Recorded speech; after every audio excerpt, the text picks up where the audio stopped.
Signing day is here. And you see many of your HBCU programs are starting to get the athletes in that they want to help further the programs along.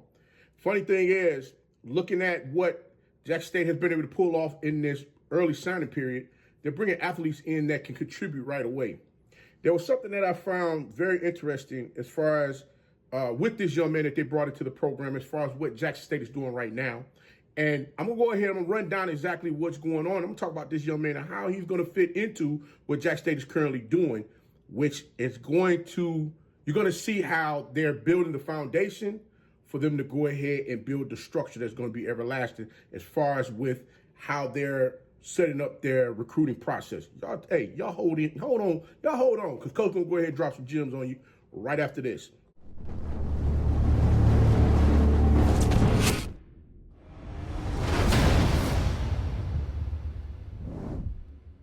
You know, it's your favorite coach back at it again. 10 toes down, about to tell you how it all went down. This is Tomorrow Leader Sports Network with your host, Coach Walker. If you're new to the channel, please like, share, subscribe. Hit that notification bell so you get all upcoming videos. For all my leaders out there, welcome back. Y'all know the drill. Y'all know the routine. If you haven't done so already, please like, comment, share these videos, and tap in a friend or two and tell them to come on in. It's a positive vibes. We're just having a good time talking about HBCU sports. And don't forget, you can follow us on all social media platforms. The links are listed down below in the description. So without further ado, we're going to go ahead and get on in this thing because they're like, Coach, what you got going on over there? What exactly is it that you see that some of us is not seeing that could possibly be something so daggone great as far as with this young man coming into the program? Well, like I stated before, you got to have a foundation in place when it comes to bringing these athletes in and bringing them into your system. If your system is not thorough as far as with how you're trying to set things up, not for just today, tomorrow, as well as the future, guess what? It's going to come up a little short.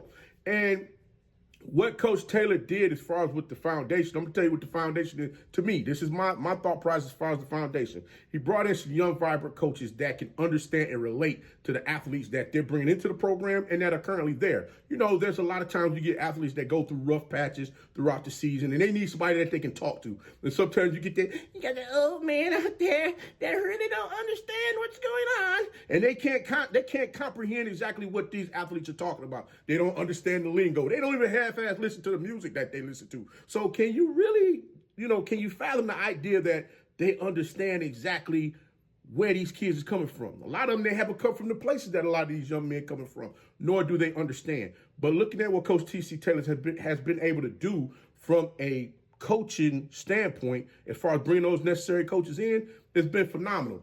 And looking at what the linebacker crew is doing over there at Jackson State, hey, got to give Coach Orr his props, because what he's been able to do this season with the linebacker crew, allowing all of these athletes to be prepared and ready to get out there on the field and play ball, hey, got to give him a round of applause for that. The 4-2-5 scheme that the Tigers run on defense, they played at least 8 out of the 11 linebackers on their team this season. Matter of fact, let me see. I got my notes here, so let me pull my note up right quick. Reed Pulliam, if I got the young man's name correct, is the leading tackler on the team.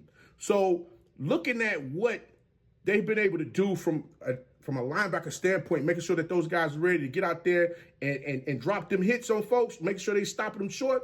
Hey, you don't get the number 2 ranked defense in the SWAC for nothing if you ain't got folks out there playing ball. You feel me? But looking at that list of athletes, looking at the list of linebackers that I just spoke about, there's 8 of them on here that have played. I just stated that. But there's also 1, 2, 3, I believe it's 5 that are upperclassmen that may not have any eligibility left after this season. So looking at these young men having the opportunity to get out there on the field and play ball, that's something that you want to have. They got, as some folks like to say, they SWAC hours underneath their belt where they've been able to get out there on the field and contribute to show that, hey, look, when y'all put me in the game, you can trust me to do what it needs to be done, do whatever needs to be done for me to go out there and contribute, making sure we slow down the opposing team's offense. Now, the young man that I'm talking about, he played high school ball. He started out his high school career at Cedar Grove High School.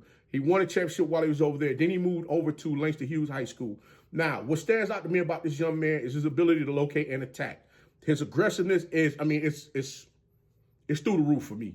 This young man, when I tell you come downhill, especially when you got backs or quarterbacks that decide they want to pull that ball down and take off, thinking that they, it's sweet out there. They can get up the field and do whatever it is they want to do, get them additional yards for that first down. Not with this young man out there on the field. He's closing down those, he shut down those lanes, letting those receivers as well as those quarterbacks know it ain't happening out here today. You better find somebody else, get you a pulling guard or a pulling tackle, or better yet, you better bring your tight end and a pulling tackle with you, because I'm going to blow all this up and I'm going to set you down, let you know, y'all might as well get ready to punt that ball back to my team and get ready to bring this ball back down the field on you. Keith Bass played in the 4-3-4 defense and a 4-2-5 while at Langston Hughes High School.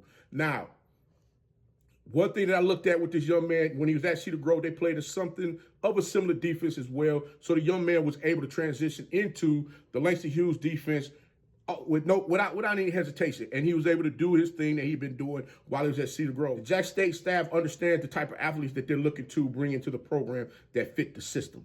They have to fit the system as far as what they're looking to do. You can go out here and go get any, mini, miny, mo and bring them in here, and guess what? You got a whole bunch of chaos and boo-boo that's going on out here on the field, and everybody's mad because their team is not producing and doing the things that they need to do. This young man, I do believe, will get an opportunity early to get out there on the field and play with the Tigers defensive ones on the field, either the ones or the twos, or better yet, he might get sprinkled in amongst the ones.